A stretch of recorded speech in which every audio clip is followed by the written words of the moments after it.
been a busy day across Metro Atlanta. Moments ago, President Biden boarded Air Force One at Hartsfield-Jackson International Airport. He's heading back to Washington, D.C. after wrapping up his speech on voting rights. Both the president and vice president making a strong push for the U.S. Senate to pass two voting rights bills this year. So Joe Ripley now joins us live from the Atlanta University Center Consortium, which connects our city's HBCU campuses downtown. Joe, the president and vice president speaking there just before about 5 o'clock tonight, so a little more than an hour ago. That's right, and really the president and vice president making their most adamant, most emphatic push, calling for an expansion to national voting rights. This marking, of course, the most public and visible in their latest push to do so. Currently, talks to do that in Congress are stalled, specifically the Senate, although Biden made a monumental announcement today saying he would support not only those measures currently in Congress that have been stalled, but he would support ending the filibuster in order to pass those measures and get those to his desk. Today, he called on Congress to act immediately.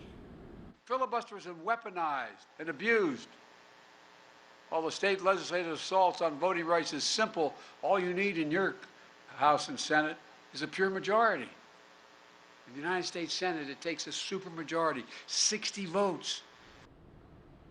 The president speaking at the AU Center earlier this afternoon. Atlanta long been known as the cradle of the civil rights movement, of course, as well as the birthplace of Dr. Martin Luther King Jr., staunch advocate for voting rights back in the 60s. Today, President Biden and Vice President Harris stopped by King's tomb at the King Center, as well as visited the historic Ebenezer Baptist Church where King was once a pastor.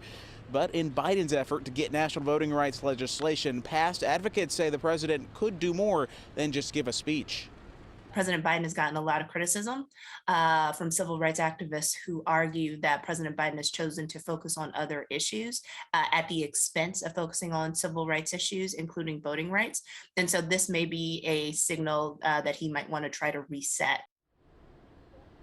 That is Emory University political scientist Dr. Andra Gillespie. She says Biden has a tough task ahead in the fight to expand voting rights. Both Biden and Harris today railed against Georgia's election law passed last year, saying it and similar laws enacted in Republican-led states would make it more challenging to vote. Senate Majority Leader Chuck Schumer has made it clear he wants to get the Freedom to Vote Act as well as the John Lewis Voting Rights Act, along with any proposed Senate changes, including that filibuster, on the table. He has targeted next Monday, MLK Day, as the deadline to do so.